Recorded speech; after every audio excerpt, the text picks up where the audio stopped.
नमस्कार, news nation देख रहे हैं आप। आपके साथ मैं हूं मोनू चहल, हमारे साथ अंकिता मिश्रा भी हैं। लेकिन T20 वर्ल्ड कप 2024 का जो आगाज है वो अच्छा नहीं है, क्योंकि हमें लगा था कि पहला मैच है और पहली जीत आएगी भारत की। लेकिन न्यूजीलैंड ने फिर से इंडिया को तंग किया, क्योंकि ट्रैक रिकॉर्ड भी यही कहता था कि वही चाहे मेंस हो चाहे वुमेन्स हो, जब जब सामने न्यूजीलैंड हो तो आपको चौकन्ना होना होगा। बट चौकन्ना ये टीम नजर नहीं आई, क्योंकि भारत का जो टॉप ऑर्डर है वो पूरी तरीके से फेल हो गया। और भारत को 161 बनाने थे जीतने के लिए मैच, लेकिन की टीम एक के बाद एक गिरते गए और पूरी टीम ऑल आउट हो गई और भारत 58 रनों से, जी हाँ, 58 रनों से ये मुकाबला हार गया। अंकिता, आप इस हार को कैसे देखते हैं और आगे अब ये जो करारी हार है, अब कैसे होगा बेड़ा पार? बिल्कुल। और आगाज ही अगर आपका ऐसा हुआ है तो अंत फिर सोचना अंजाम। पड़ेगा, अंजाम सोचना पड़ेगा कैसा होगा। हालांकि न्यूजीलैंड की टीम ने बहुत अच्छा प्रदर्शन किया, 4 विकेट गवाकर 160 रन बनाए, 161 का यहाँ पर लक्ष्य दिया इंडिया की टीम को। और इंडिया की टीम ने वैसे प्रदर्शन किया जैसा हम सोच रहे थे। टॉप ऑर्डर वैसा ही धराशायी हो गया, चाहे हम बात करें यहाँ पर शेफाली वर्मा की। शेफाली वर्मा से उम्मीद थी, जैसे मोनू हम लाइव जब हम थे यहाँ पर प्री मैच शो की बात कर रहे थे, वहां पर भी हमने बात की थी कि शेफाली वर्मा जो है वो अच्छी बल्लेबाजी कर सकते हैं, क्योंकि आप ओपनर है, आपके पास वक्त ज्यादा होता है और आपको पता भी होता है कि कैसे बड़ी पारी में तब्दील किया जाए। लेकिन वहां पर शेफाली वर्मा ने निराश किया, 2 रन बनाए, 4 बॉल का सामना किया। और यही दिखाता है कि जब आपका मतलब आपका आगाज ऐसा है तो फिर अंत कैसा होगा आपका। न्यूजीलैंड के आंकड़े भी हमने देखे थे कि न्यूजीलैंड के आंकड़े यही थे कि 6 मैचेस जीता था न्यूजीलैंड की टीम, और 4 मैचेस में टीम इंडिया ने बाजी मारी थी। लेकिन एक बार फिर से प्रूव कर दिया न्यूजीलैंड की टीम ने कि उनकी टीम में दमखम है, और कप्तान ने कप्तानी पारी की। इसीलिए कहा था कि सोफी डिवाइन हो सकती है इस मैच की सबसे बड़ी एक्सपेक्ट हो जाएगी। मैंने इस वक्त इसीलिए कहा था कि सोफी डिवाइन ने अगर आपको आउट कर लिया तो आप आधा मैच जीते। और इसीलिए आज सोफी डिवाइन क्या है, मैन ऑफ द मैच बनी है वो इस match. Sophie Devine man of the match बनी है। और आपको बता दें कि सोफी डिवाइन का जो परफॉर्मेंस था वो बड़े कमाल का था, लेकिन इससे भी उससे भी अच्छा धमाल इस खिलाड़ी ने मचाया। नाम मायर है और मायर ने राज ही किया। चारों बिल्कुल 19 रन और 4 विकेट झटक दिए। ऐसा लगा कि यार 4 ही ओवर फेंकूंगी बट 4 ही विकेट लूंगी, और 4 ही लिए। बिल्कुल। रोजमेरी की बात करें, इन्होंने अच्छी गेंदबाजी की। और ये चीजें होती कि बल्लेबाजी अच्छी रही है, बल्लेबाजी में कप्तान ने कप्तानी पारी के लिए। जब कहते हैं ना कि मैच में गेंदबाज जो है वो जी। मतलब मैच को जिताते हैं, तो मायर को 4 विकेट मिले और उन्होंने किफायती गेंदबाजी की। और यहीं से टीम इंडिया के लिए खतरे की घंटी भी बज जाएगी, क्योंकि 6 अक्टूबर को पाकिस्तान के साथ भी मैच खेलना है। लेकिन एक पर नजर डालते कप्तान की कप्तानी पारी पे, यहाँ पर हरमनप्रीत कौर ने क्या बल्लेबाजी की थी। क्या बल्लेबाजी की है, सवाल बड़ा है, क्या बल्लेबाजी की है। आप 161 का टारगेट चेज करते हैं और आप सिर्फ 15 बनाकर आउट हो जाते हो। और अभी तब जब आपको पता कि भाई हमारा जो टॉप ऑर्डर है वहां पे शेफाली वर्मा कुछ खास नहीं कर मतलब पाई। मोरू 20 का आंकड़ा भी कोई पार नहीं कोई कर भी पाया। बल्लेबाज, जी अभी हाँ। सबसे हम्म। हाईएस्ट रन जो है वो हरमनप्रीत के ही है, हम्म। 100। 8 बल्लेबाज।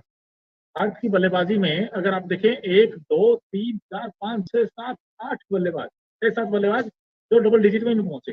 बिल्कुल। और ऊपर के अगर देखें, स्मृति मांधना और शिफाली वर्मा, इन दोनों से इतनी उम्मीदें रहती कि यार दोनों आएंगी और रन बनाएंगे और टॉप ऑर्डर में अगर अच्छा स्टार्ट दे दें तो मैच बन जाता है। लेकिन ये मैच बन ही नहीं पाया। मैच इसलिए नहीं बन पाया क्योंकि आपने विकेट्स कमाते रहे आप नियमित अंतराल पर। अगर आप देखें, 11 पर 1, फिर 28 पर 2, फिर 42 पर 3 और 55 पर 4। और जब इस तरीके के विकेट्स गिरते हैं नियमित अंतराल, कोई पार्टनरशिप बन ही नहीं पाई। और मैच कभी भी नहीं चलता विदाउट पार्टनरशिप। जब तक पार्टनरशिप अच्छी नहीं होगी तब तक मैच नहीं बनेगा। और भारतीय मैच बना नहीं पाया। और यहाँ पर ये जो हार है, वही डर मुझे बस इस चीज का लगने लगा है कि आपकी बैटिंग में सवाल है, आपकी बॉलिंग में सवाल है, और सवाल ही सवाल है। सवाल ही सवाल है। और इसलिए है क्योंकि भाई सामने पाकिस्तान होगा, और पाकिस्तान तो वो टीम है जो श्रीलंका को बड़ी आसानी के साथ हरा कर आई। उन्होंने 116 डिफेंड किए, लेकिन आपकी टीम ने 160 बनवा दिए सामने वाली टीम से। तो अब कैसे मैच जीतोगे? बिल्कुल, कैसे मैच जीतोगे। और हमने वार्म अप मैच में देखा था कि वहां पर गेंदबाजी अनित अच्छी गेंदबाजी की थी, लेकिन वहां पर बल्लेबाजी नहीं चली थी। आप देखिए, आप जैसे ही ये हुआ कि चलिए मैच खेला है, मतलब हम कहते हैं ना कि ट्रायल चीजें होती है, ट्रायल बॉल होती है, ट्रायल चीजें होती है, तो वहां पर हम कैसे भी बल्लेबाजी कर लें, वो क्योंकि फाइनल मैच नहीं होता है। लेकिन जब आपको पता है कि आपको बल्लेबाजी करनी है, वो भी न्यूजीलैंड के साथ जिनके आंकड़े ये डराने वाले हैं, वहां पर भी आपकी बल्लेबाजी तसल्ली साबित होती है, गेंदबाजी भी तसल्ली साबित होती है। 160 रन आपने बना लिए तो दिक्कतें यहाँ पर पैदा हो जाती है। इसके अलावा स्मृति मंदाना के रिकॉर्ड्स आप देख लीजिए, 12 रन बनाए 13 बॉल पे, 2 चौके आए। लगा कि शायद अब ये 18 नंबर की जर्सी जो है वो शायद विराट पारी खेलेगी, लेकिन मंदाना ने भी यहाँ पर निराश किया। इसके अलावा जेमिमा की बात करें तो जेमिमा को मैंने दाव लगाया था कि मेरे हिसाब से शायद इनका बल्ला चलेगा, लेकिन सिर्फ और सिर्फ 13 रन बनाकर आउट हो जाती है। 1 चौका इनके बल्ले से निकल कर सामने आता है। हर किसी ने निराश किया। जैसे शिफाली वर्मा की बात करें तो सिर्फ 2 रन बनाकर आउट हो जाती है। अब सवाल इसलिए उठ रहे हैं क्योंकि आपको बहुत सारे मैचेस खेलने हैं, आपको यहाँ पर पाकिस्तान के साथ भी मैच खेलना है, आपको श्रीलंका के साथ भी मैच खेलना है, आपको ऑस्ट्रेलिया के साथ भी मैच खेलना है। तो अगर आप ऐसे ही बल्लेबाजी करते रहेंगे तो कैसे चलेगा? बिल्कुल कैसे चलेगा, लेकिन दोस्तों आप इतने लोग सब हमारे साथ जुड़े, तकरीबन 200 के आसपास लोग हैं अंकिता, और सब आप सबसे यही सवाल है कि भाई जब मेंस टीम हारती है तो बड़ा दुख होता है, लेकिन आज भी दुख होना चाहिए क्योंकि हमारी वुमेन्स टीम हारी है। अब इस हार का कारण क्या है? क्या आपको लगता है बैटिंग में लेट डाउन किया इंडिया को? क्या बॉलिंग में हमने इतने रन बनवा दिए कि लगा कि यार वहां तक तो हम पहुंच ही नहीं पाएंगे? लेकिन ये जो कैजुअल अप्रोच, ये जो बैटिंग थी, ये डिफेंसिव सोच है। कब तक आप खुलकर नहीं खेलोगे? जब तक आपको पता है मैं आउट हो जाऊंगी, मैं आउट हो जाऊंगी, हर एक दिन तो रन बनाने ही पड़ेंगे ना। अब देखिए, आप सामने पाकिस्तान आएगा तो आप उस दिन भी ये नहीं कहोगे कि यार अगर मैं आउट होगी तो आगे कौन देखेगा। सो आई थिंक कॉन्फिडेंस लाना होगा। जो इंटेंट रोहित ने दिखाया कि भाई मैं तो खुल के खेलूंगा, पहले रोहित भी डर डर के खेलते थे ना, लेकिन अब उन्होंने सोच बदली है। तो आप भी सोच बदलिए, अप्रोच बदलिए, आप अग्रेसिव क्रिकेट खेलिए, तभी आप जीत पाएंगे, तभी आप सामने वाली टीम को, जो ओपोनेंट होगा, उसको आप कंट्रोल कर पाओगे। लेकिन आपने 160 बनवा दिए, 160 और 161 आपने बनाने थे, और आपके जो आउट होने का जो तरीका था, और एक के बाद एक विकेट गिरते रहे, कोई बल्लेबाज वो टिक ही नहीं पाया। कोई बल्लेबाज, जैसे अंकिता ने कहा, कोई 20 रन तक नहीं बना पाया। तो आप कैसे 161 का टारगेट चेंज करोगे? वहां पर चाहिए था एक बैट्समैन टिक कर खड़ा हो टॉप 3 में से, लेकिन टॉप 3 में तो धाराशाही हो गई। मतलब टीम वही है ना कि आप 102 रन पे ऑल आउट हो जाते हैं। और मेरे हिसाब से बोलो, आपने ना कहा कि गलती यहाँ पर किसकी है। गेंदबाजी तो चलिए ठीक है, बहुत बड़ा स्कोर नहीं था, और टी20 फॉर्मेट में हमने बहुत सारे रन बनते देखे, आईपीएल बिल्कुल वगैरह में देखा और बाकी इंटरनेशनल मैच में हमने देखे कि अच्छे खासे रन बनते हैं। लेकिन अगर आपकी बल्लेबाजी ऐसी रही, और बल्लेबाजी पर लगातार सवाल इसलिए उठ रहे हैं क्योंकि टॉप ऑर्डर बैट्समैन कोई चल ही नहीं रहा। शिफाली वर्मा की बात करें तो वार्म अप मैच में भी हमने देखा था कि वहां पर उनकी बल्लेबाजी कुछ खास नहीं थी। ये लग रहा था कि शायद चलिए वो अभ्यास मैच है, वहां पर थोड़ा ऊपर नीचे हो जाता है, मतलब 19-20 का चलता है। लेकिन जब आप आगाज करते हैं मैच का और आप इस तरीके से आउट हो जाएंगे, क्योंकि शारजाह में आई थिंक दुबई का जो ग्राउंड है ना, वहां पर बल्लेबाज और गेंदबाज दोनों को मदद मिलती है। तो यहाँ पर अगर बल्लेबाजी चलिए ठीक है, आपकी गेंदबाजी एक बहुत बड़ा मार्जिन नहीं था मेरे हिसाब से।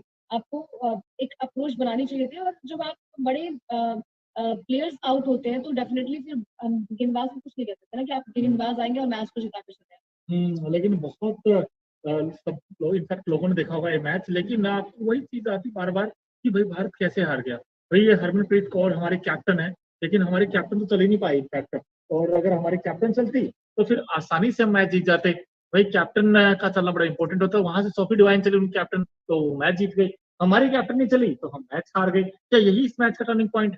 भाई क्या ऊपर से जब तक रन नहीं आएंगे तब तक की टीम स्ट्रगल करेगी? भाई बीच में से भी तो रन आने चाहिए कम से कम। ठीक है आप हारो, बट आप फाइट करके ना हारो तो वो ज्यादा चुभता है। अब ये क्या, ये वेकअप कॉल होगी अंकिता कि हम आगे आने वाले मैचेस से पहले चलो एक हार आ गई, आगे नहीं आएगी? क्या ये जरूरी थी हार?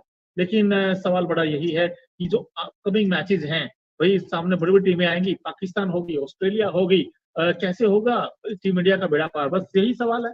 भाई बेड़ा पार कैसे, कौन लगाया? कौन ऐसा खिलाड़ी जो आपको लगता है कि यार क्या चेंजेस होने चाहिए पाकिस्तान के साथ?